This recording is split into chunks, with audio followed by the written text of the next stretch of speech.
Good morning, Jags. This is Fahad. Today is Thursday, October 8th. All right, let's get started. McDonald's. Hey, Jay, did you see the pre-announcement that came out from McDonald's? I It's pretty did. I solid, did. huh? Yeah, very good. Very good. Yeah, Q2 or I'm sorry, Q3 US same-store sales were coming in up 4.6%. And this is an improvement from Q2, which saw it down 8.7%. Yeah, and that 4.6% preliminary set of numbers for Q3 is easily beating consensus view of 2.5%. Um, the international stores are also recovering sharply. They're still Mhm. down, but Yep, the correct. consensus was a 7.8% decline, and looks like they are going to be about 4.4% decline. So healthy rate. They're also raising dividends. So the stock Yep. is guided higher by about a couple bucks. Mhm. And if you Yeah, look and at the B chart, of A was out at the beginning of the week. They were raising their MIC estimates. And really fast food. We've talked about other names as well. Wendy's in weekend research and Jack in the Box last week in chat. So yeah, yeah. but overall great solid numbers. Yeah, and the thing is, what I'm watching is whether this thing is going to actually put a bid under some of the other names that offer interest. So just a couple of days ago, I was watching this beautiful bull flag formation in Shake Shack. And if you look at this thing is sitting right below a critical, very important VOP resistance level, which is around 72. We all know that Shake Shack has a huge exposure to Northeast, particularly New York, which remains a trouble spot. However, in New York too, businesses have started to reopen at a gradual rate. So McDonald's is going to make a new 52-week high, no question about it, with this earnings report. But I wonder if we're going to get some of these high beta names like Shake Shack start to break out on the back of it. So let's keep an eye on this one. Close at 66.87. Just needs a little bit of a push, and this will be above $70 with a power candle and a breakout. So I'll be watching this closely. Anyways, moving on. So I do have one stock that I want to cover real quick, which I know my clients have a lot of interest in this position. ALXN Pharma, ALXN. This was just one hell of a breakout yesterday because I don't only just pay attention to the power candles and the surge through key resistances, which in this case was 120.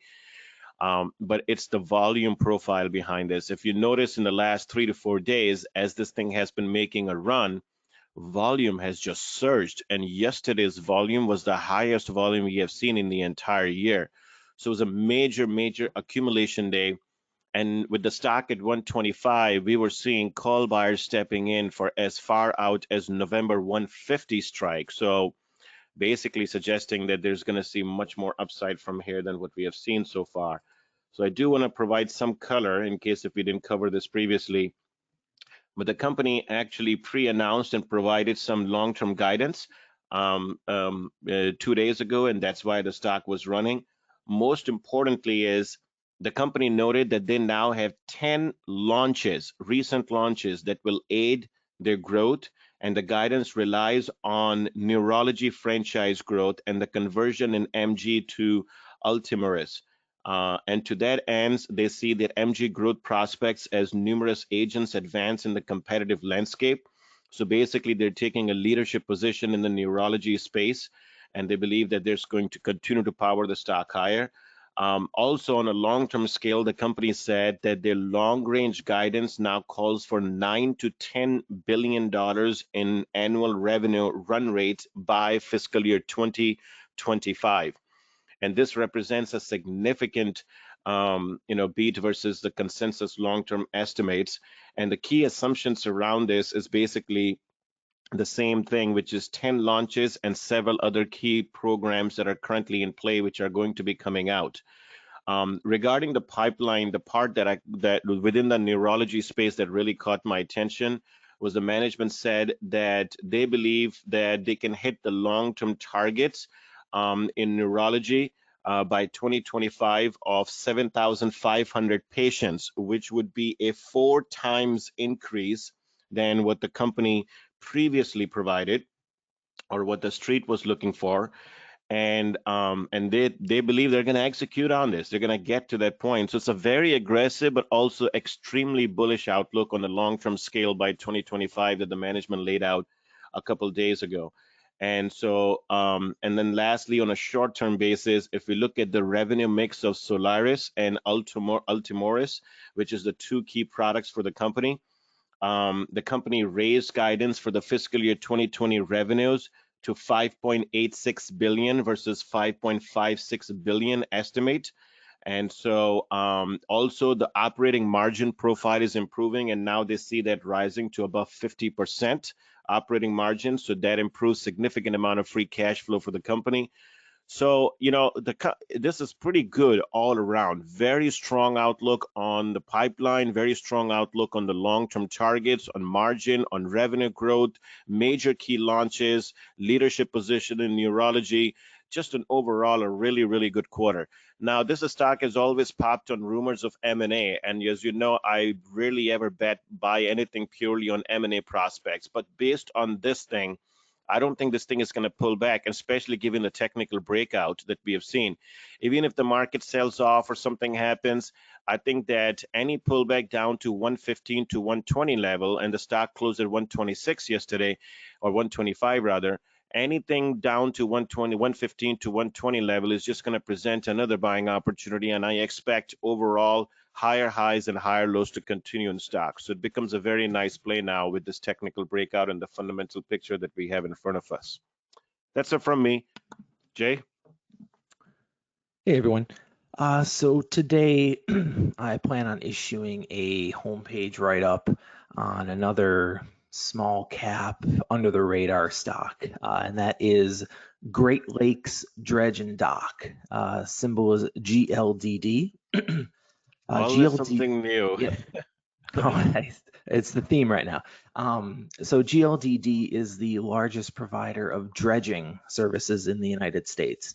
What exactly is dredging? It's the removal of sediments and debris from the bottom of lakes, rivers, and harbors. Last earnings, the company talked about how a handful of their vessels were essentially not in use. But management talked about how the Ellis Island, the Dodge, and the Dredge 58 will all be coming back to work in Q3, and then the Illinois will come back in Q4. Now, the bulk of the write-up, I think, will be more so on the projects and the awards that they have.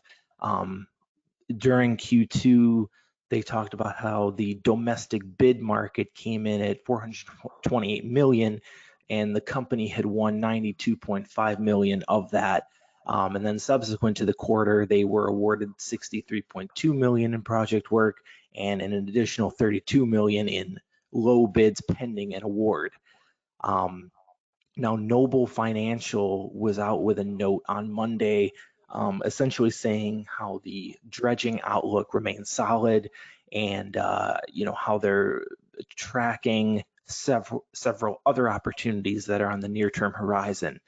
For example, two large state-driven projects, the Spanish Pass Ridge and Marsh Creation Project and the Lake Bourne Marsh Creation in Louisiana, were approved for funding from the Trustee Implementation Group last week.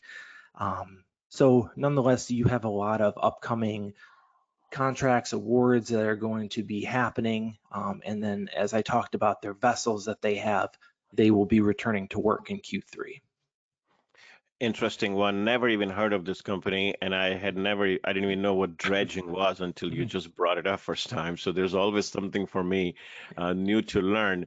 And I'm looking forward to this article, like all of the other ones that you write on homepage. This will be an interesting one, just because there's going to be something new for me, everything pretty much in it. Chart looks very nice. If you look at it from a different angle, so first of all, this is a large potential cup and handle formation. So this is the cup and this is the handle. And the previously when the stock was attacking this resistance around 1050 was on very rising volume, heavy volume. This time the volume is not as high, but nonetheless, it's coming up to this major resistance again. And I think if it stays stabilized instead of failing immediately, if it stabilizes over here, then I think this is a setup for eventual breakout. The first technical target on this would be 1150. So on a percentage basis, that's more than 10% to the upside. And when I'm looking at the long-term weekly scale, if this clears all of this VOP congestion level, it's off to races at that point, should easily get into the mid-teens. And I wonder, given the kind of environment that we have in front of us and the contracts you're talking about, whether this will actually be continues to be beneficiary of growth to value and overall surges we're seeing in industrial construction, all Yep. of that theme as well. Most likely, it also happens to be a small cap. Yep. So an interesting one. Good. Looking forward to that article. Chronicle. So we're gonna do a video today on XPEL. Looking forward to that. Yeah, so I have two items this morning. One of them is on that actually, but I'll start with this one. So KeyBank was out with a deep dive survey into Pinduoduo's consumer trends, symbol PDD. Yeah. It's a very comprehensive note, but there are three key takeaways here, I think. The first one is that 56% of customers shop at least once a week on PDD, and 78% of all customers shop at least once every other week. And the important thing from a margin standpoint is that 93% of active customers who buy goods in the high frequency categories are also buying more goods in the other value add categories. Second key takeaway here is that the majority of Pinduoduo's customers are now satisfied with product quality acceptable on the platform versus a year ago. This is important because Pinduoduo has always had this reputation of being a marketplace for cheap second-rate knockoffs relative to its largest competitor, Taobao. And the last key takeaway, but perhaps the most impressive one, is that roughly 2/3 of Pinduoduo customers are considering reducing spending on other channels led by Taobao, followed by JD and Vipshop, among other channels. At the same time, 84% of respondents are willing to increase spending on Pinduoduo over the next 6 months. So putting it all together, this is fantastic for Pinduoduo. Like, this is not a part of the note, but if we look at the active user growth trajectory of Pinduoduo versus Alibaba, if it carries on at the current pace, it would imply that Pinduoduo will overtake Alibaba by around Q2 or Q3 next year. And these channel checks add weight to this idea. I think a lot of people don't realize Pinduoduo is going to pull ahead around mid to late 2021. The bear case for Pinduoduo has always been on profitability and ballooning expenses and subsidies. So user growth and GMV are very important for them.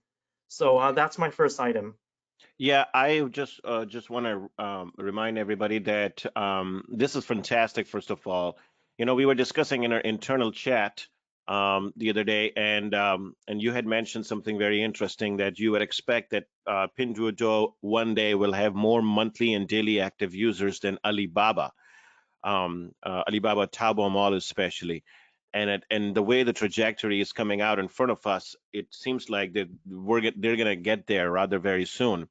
So based on that, that's why I brought this one in webinar on Tuesday when I refreshed the bull case, and I believe that the stock is starting to break out from the downtrending resistance, should easily get to at least $82 per share. I mean, just looking at the last quarter earnings report with the GMV growth of 79%, revenue growth of 67%, monthly active users 55%, reaching 568 million.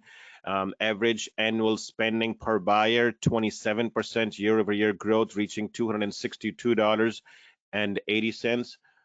So this is very, very impressive. And now with these channel checks coming up, that's also just basically improves that bull case. So I still think this thing has bottomed. MACD and RSI bull crosses are also taking place, should easily get to about $82 per share, and then we'll see how it's going to react around all of this VOP congestion level. All right, fantastic, Chronicle. So XPEL, this is the one that I'm looking forward to doing the video later today for JaguarMedia. You have a quick preview for this for everybody today. Tell me about it. Sure. We're going to be putting out a video on JaguarMedia on XPEL, which has been an active long idea in our Jaguar investing series since September 28th. And we're going to be explaining why we're long this stock for the next couple years. So keep an eye out for the video, and in light of recent feedback about wanting to keep all our offerings within the same place, when the video goes out, we're going to be posting a homepage alert as well. It will contain a link to both the video and research note. The video itself is not going to cover everything because it will just take too long, but my research note that's going to come attached with the video is going to cover every angle from the history of the company and its current leadership, plus the descriptions of all of XPEL's offerings, as well as their marketing strategy, management philosophy, market positioning, and what their competition looks like, financial analysis, as well as my future financial projections for the company through 2023. So if you plan to invest in XPEL, or if you've already followed us into the investment, then do give the research note a read, so that you know every detail about the company. Personally, of all the companies I'm bullish on, this is the one I would rank as one of the top 3 in terms of my highest conviction right now. There are some risks with regards to the company's limited supply chain, but in terms of competent and committed management and work culture, client relationship, high growth, low debt, cash generation, operational efficiency, recurring revenues, brand image, market opportunity, I frankly have never come across another company quite like this one. I think it's a gem. Interesting. Very confident tone over there, and that's what I like to hear. So I'm now looking forward to doing the video. It should be, let's work on this around noon, and then I hope that we can release it to all the Jag clients and publish it on JaguarMedia at the after market close today. Looking forward to it. All right. Let's stop over here. And all right, Jags, it's going to be another active day of trading. We'll see you in the chat room shortly.